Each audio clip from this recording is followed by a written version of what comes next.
Okay, so get this. A gaming entrepreneur just became a billionaire by creating AI boyfriends. Yeah, you heard that Wow. right.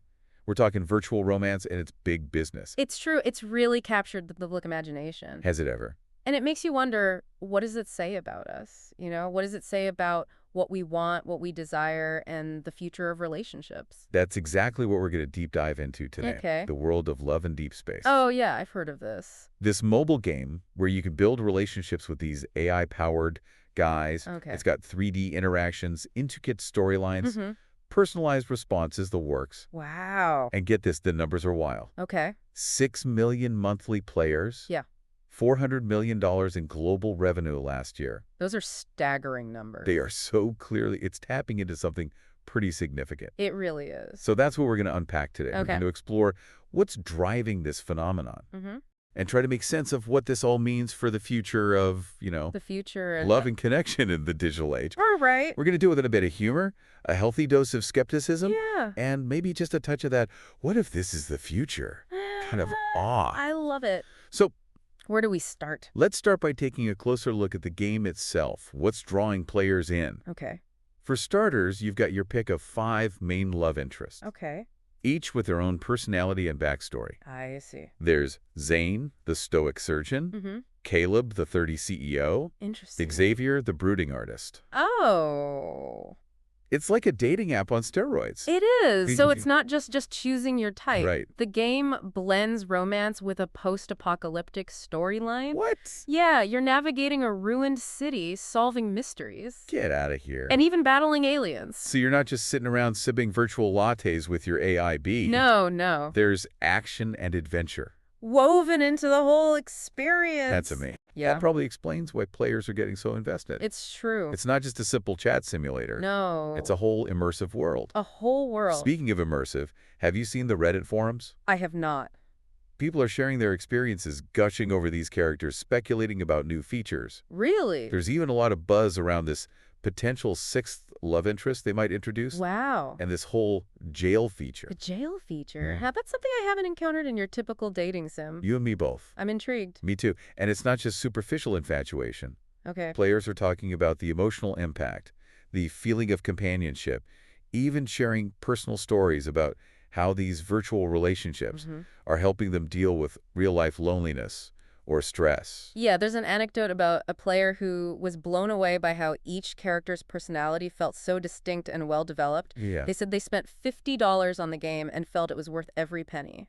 that's wild. Right. It's interesting. They're not just buying items or upgrade. No. They're investing in an experience, They a are. connection. Exactly. And the high production value certainly adds to the appeal. Definitely. I mean, we're talking 3D graphics, voice acting, constant storyline updates. It's impressive. It's clear that Paper Games, the developers, have poured a lot of resources into making this a high-quality experience. It's like a AAA game, but for romance. It is. And this isn't their first rodeo either. Oh, really? They had a huge hit with Mr. Love, Interesting. a similar game that paved the way for Love in Deep Space. Okay. So they clearly know what they're doing. They seem to. And it's really interesting It because is that. that brings us to a really fascinating point, this whole chiconomy thing that the articles are talking about. Oh, yeah, the chiconomy. So the chiconomy refers to the growing economic power of women. Right. Particularly in the digital space. Interesting. And games like Love and Deep Space, they really seem to be tapping into that market It makes sense. with incredible success. So it's not just about romance. It's about understanding. It is. And catering to a specific audience that has traditionally been underserved. Yeah, exactly. Okay. The article suggests that the game's success comes from its ability to provide a sense of agency, respect, and emotional fulfillment that many women may not find Yeah. in other forms of entertainment, Okay. or even perhaps in their real-life relationships. Okay, now that's where it starts to get really interesting, right? Yeah. We're talking about a game potentially reflecting deeper societal trials, Mm-hmm. unmet needs, and a shift in how we view relationships. For sure. But isn't there a danger in getting too caught up in the virtual world? Mm. Couldn't this lead to people isolating themselves even further? Oh, absolutely. That's a valid concern. Okay. And it's one that we can't ignore. Right. The potential for social isolation, Right. it's a real issue, particularly as technology allows for Yeah. increasingly immersive experiences. Right. And then there's the whole question of blurring the lines between reality and fantasy. Right. I mean, if these AI characters become so lifelike, so responsive, so Mm-hmm. seemingly perfect, Yeah. how do you navigate that boundary?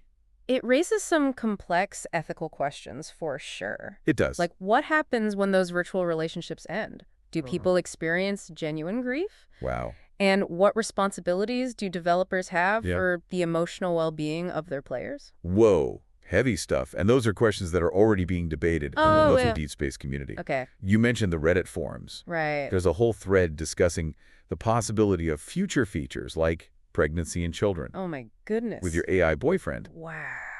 If you think about it, that takes the whole concept of virtual relationships It does. to a whole new level. It does. We're talking about potentially simulating some of the most profound and complex aspects of human experience. It's true. It's mind-boggling. And, there was this one user on Reddit who expressed concern over the possibility of impersonating voice actors in the game, Oh, really? particularly with AI technology becoming increasingly sophisticated. Yeah, that's a valid concern, and it highlights the importance of responsible development For and sure. ethical considerations in this rapidly evolving field. Mm-hmm. It's good to see that the developers were quick to address those concerns Oh, good. and have outlined steps they're taking to prevent these situations from happening. That's good to hear because it's almost like we're living in a science fiction novel. It is. It's moving so fast. So where do we go from here? What does the future hold for both AI and relationships in this brave new world? Well, if current trends are anything to go by, AI is only going to become more sophisticated. It seems like it. We can expect even more realistic personalities, deeper emotional connections, Mm-hmm. and maybe even integration with other technologies. Wow. Imagine your AI boyfriend helping you manage your calendar Okay. or offering personalized fitness advice. That's both exciting and slightly terrifying. Yeah. But again, cautious optimism, right? Exactly. There's tremendous potential for AI to enhance our lives and relationships. Mm-hmm. But we need to be mindful of the potential pitfalls and proceed with both curiosity and caution. This is why we do these deep dives. It's not about providing all the answers, No. but rather equipping you, the listener, with the information and insights Right. to form your own informed opinions. And to spark those crucial conversations about where we want technology to take us. It's pretty wild. We went from AI boyfriends in a game to, like, the future of relationships. I know, right? It's quite the journey, but that's kind of what happens when we really deep dive, Right. Start to see all these connections. I love it. Yeah. So as we wrap up, Mm-hmm. what would you say is, like, the most significant takeaway from all of this? That's a good question. What should our listener be pondering as they go about their day? Well, I think the key takeaway here is that the future of relationships is far from determined. Right. Technology is evolving at an unprecedented pace, and it's Yeah. changing everything. It's Yeah. reshaping how we connect, how we experience intimacy, even how we define love. So it's not just about, AI boyfriends good or bad. No, not at all. It's about recognizing that the landscape of relationships is changing. It really is. And, like, we're all a part of that. We are all a part of it. That's kind of exciting. Yeah, and that actually brings me to a final provocative thought for you, dear listener. Ooh, I like these. If AI can offer companionship, emotional support, even fulfill specific needs or desires, what does that mean for our definition of a relationship? Whoa, okay. Right? Like, does a relationship require two human beings? Or could these virtual connections evolve Yeah. to a point where they're just as valid Wow. and meaningful as traditional relationships? That's a question that could keep you up at night. It really could. Like, it makes you wonder if love in deep space is just the tip of the iceberg. Maybe. A glimpse into a future where the lines between the real and virtual Yeah. become increasingly blurred, It's fascinating to think about. and where the possibilities for connection and intimacy might expand beyond anything we can imagine today. Beyond anything we can imagine. Well, on that note, Yeah. we'll leave you to ponder those big questions. Absolutely. Until next time, happy diving. 6th